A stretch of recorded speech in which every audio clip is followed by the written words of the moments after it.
Chief Albert Luthuli was banned, which meant he couldn't be quoted. He couldn't engage in politics. What is more, he had a banishment order which restricted him to a small rural district called Luthuli, north of Durban. And there he was, silenced, disappeared, the living dead. We are on the grounds of my father's house at Luthuli. My father was a very open person. He was just like a friend to us. He was a down-to-earth person. He was a Christian, a devout Christian, soft-spoken, strong-willed. And you know, he was a person who knew what to live for and was prepared to die for what he lived for.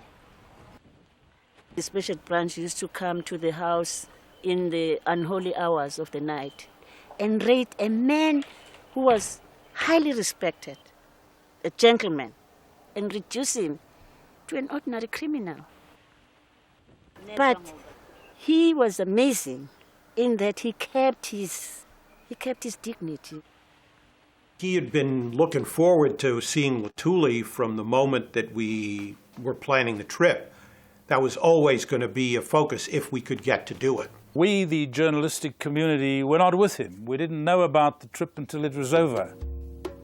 Though she was utterly terrified of flying anywhere, boy, she wasn't going to not be on that helicopter with him. That tiny little helicopter going to see Chief Luthuli. It was about 9 in the morning when we saw the helicopter, and we were so excited. I had to leave my little baby in the room and had to rush to come and see Kennedy.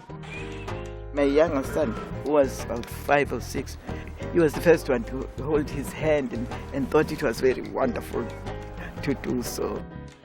My father said to Kennedy that he cannot join the rest of everybody there.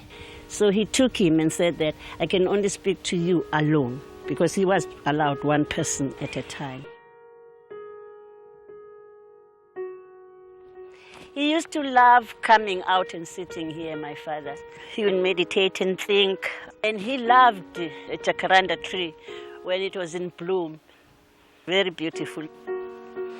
They sat on this bench and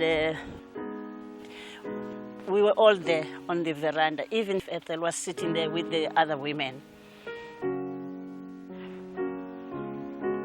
The two men were engaged in very deep conversation.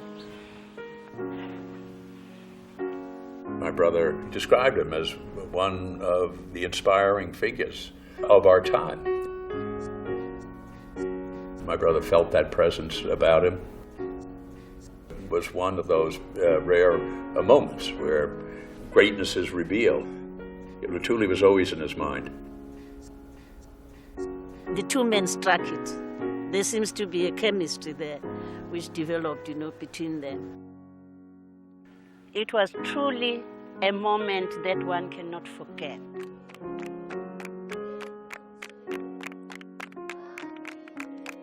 It was as if somewhere you'd seen the light at the end of the tunnel. And I'm sure if they were together now with the new South Africa, my father didn't drink, so they wouldn't toast with the champagne, they would toast with water.